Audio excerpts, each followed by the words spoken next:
سلام الله عليكم متابعي قناة فراس صالوني، تحية طيبة لكم جميعا. اليوم ان شاء الله غادي نشارك معكم الطريقة اللي خيطت بها المخدة ديال الكنابي. خليكم مع الفيديو ونبداو على بركة الله. في هذه العملية غادي نحتاج القطعة ديال الثوب اللي في القياس ديالها متر 15 سنتيم على 18 سنتيم، وغادي نحتاج كذلك جوج قطع ديال الثوب اللي في القياس ديال كل وحدة فيهم متر 15 سنتيم على 30 سنتيم. واول حاجة غادي نبداو بها هي غادي ناخذ الطرف الكبير عندنا اللي هو هذا، وغادي نحطو بالجانب ديالو الطرف اللي في اللون الاخر اللي صغير اللي غادي يكون في الوسط، وغادي نخيطوهم مع بعض على الطول ديالهم بنفس الطريقه. غادي نطويو الطرف الصغير على الكبير ونبداو العمليه ديال الخياطه ديالهم.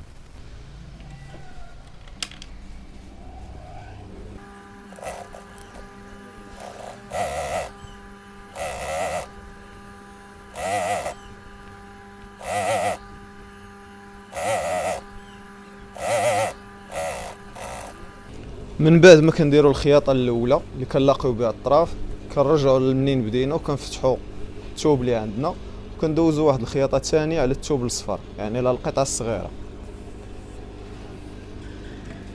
وفي نفس الوقت كيكون الطويه ديال الثوب كنحاول ندورها جهه الثوب الصفر.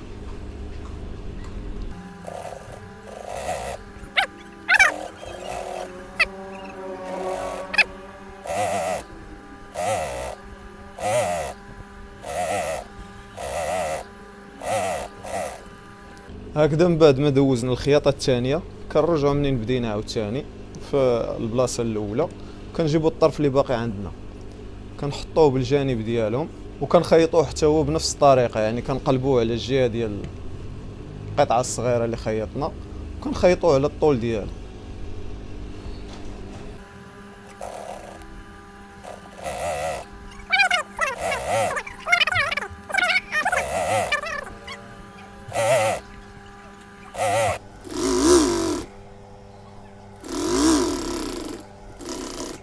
من بعد ما دوزنا الخياطه الاولى كنرجعوا عاوتاني للبلاصه اللي بدينا منها، كنقلبوا الثوب وكنديروا الخياطه الثانيه كذلك كندوزوا على الثوب الصفر اللي عندنا، يعني على القطعه الوسطانيه. كنحاولوا ندوروا الخياطه اللي عندنا لجهه الثوب الوسطاني باش ندوزوا الخياطه من هذا الجانب هذا.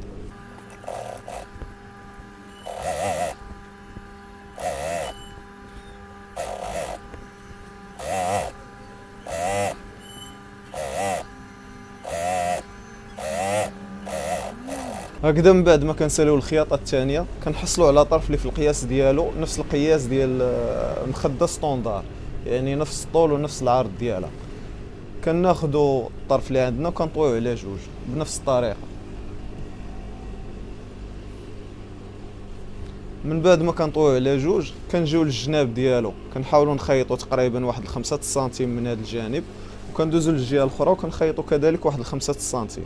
هاد البلاصه اللي خلينا خاويه هي اللي غنركبوا فيها السنسله، هذا هو الفم ديال المخده.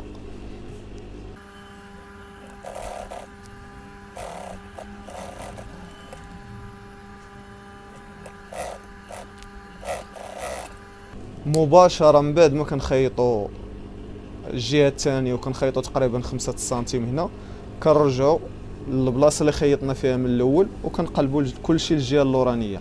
من بعد ما كنقلبوا وكنفتحوا هاد البلاصه اللي عندنا هنا هي منين غنبداو التركاب ديال السنسله. بالنسبه للطريقه ديال التركاب ديال السنسله راه فايت شرحتها في فيديو قبل ديال خياطه مخده الصالون، اللي بغى يعرفها مزيان يرجع للفيديو يتفرج فيه. المهم الطريقه راه سهله وهذه هي اسهل طريقه ديال التركاب ديال السنسله. كنحط ديما السنسله في الجهه الفوقانيه ديال الثوب، والثوب كيكون عندي من الجهه التحتانيه، وكنخدم المخده مقلوبه عاد كنقلبها من بعد.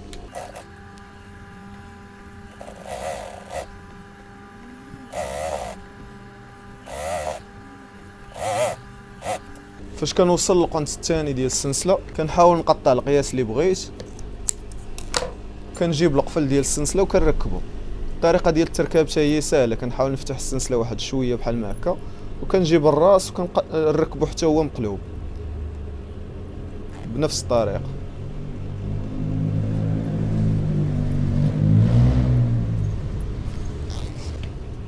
من بعد ما كنركب القفل ديال السنسله كنفتح السنسله وكنطلقها عندي من هاد الجهه الثانيه وكنكمل الخياطه، كنوصل حتى للقنت عاد كندور.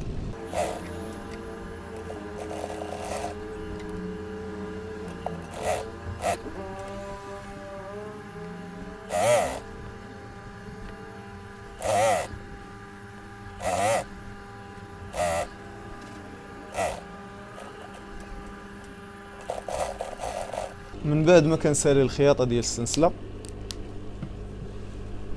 كنجمعها بهذه الطريقه هذه، وكنجي للقنات كل قنت كنخيطو، يعني كنخيط على العرض ديالها.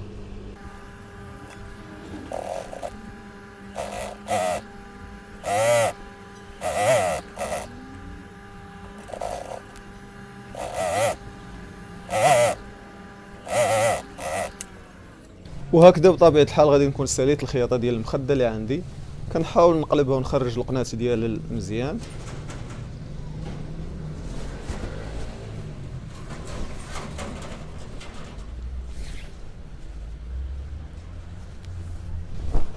وغادي ندوز نلبسها الجوا ديالها، وغادي نشوفوا النتيجه النهائيه اللي حصلنا عليها.